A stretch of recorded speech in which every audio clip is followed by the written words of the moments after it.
79వ స్వాతంత్ర దినోత్సవ శుభాకాంక్షలు. భరతమాత విముక్తికై అసువులు బాసిన త్యాగధనులను స్మరించుకుంటూ వారి త్యాగాలు భరత జాతికి స్ఫూర్తిదాయకం కావాలని ఆకాంక్షిస్తూ ఏవి రమణారెడ్డి, చైర్మన్, శ్రీ సరస్వతి విద్యా సంస్థలు, ప్రకాశం జిల్లా.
తెలుగుదేశం పార్టీ సీనియర్ నాయకులు లాల్జాన్ బాద్షా గారి 11వ వర్ధంతి ఈ రోజున.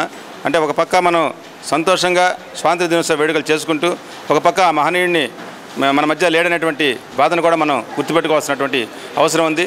లాల్జాన్ బాద్షా గారు తెలుగుదేశం పార్టీకి చేసినటువంటి సేవలు చిరస్మరణీయం.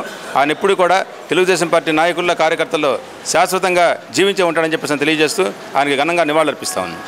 మాజీ రాజ్యసభ సభ్యులు, పాలిట్ బ్యూరో సభ్యులు, పెద్దలు, తెలుగుదేశం పార్టీ సీనియర్ నేత జనాబ్ శ్రీ లాల్జాన్ బాద్షా గారి వర్ధంతి.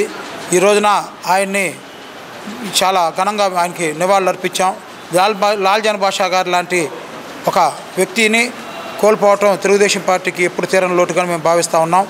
ఆయన తెలుగుదేశం పార్టీ కోసం నిరంతరం బాగా కష్టపడుతూ పార్టీ పాలిట్ బ్యూరోలో ఉన్నప్పుడు ఎన్నో సలహాలు సూచనలు ఇచ్చుకుంటూ ఈ రోజున అలాంటి వ్యక్తి కోల్పోవడం పార్టీకి చాలా దురదృష్టకరం అని చెప్పని లాల్ జాన్ బాషా గారికి నివాళులు అర్పిస్తా ఉన్నాం. మన తెలుగుదేశం పార్టీ సీనియర్ నాయకులు, పార్లమెంటు సభ్యులు, politburo member Lal Jan Basha గారి 11వ వర్ధంతి సందర్భం కూడా దామచల జనార్దన్ గారు, మాగుంట శ్రీనివాసరెడ్డి గారు వారికి నివాళులు అర్పించడం జరిగింది. ముఖ్యంగా ఆ రోజు మైనార్టీల అభివృద్ధి కోసం లాల్ జాన్ బాషా చేసిన కృషి మరవలేనిది.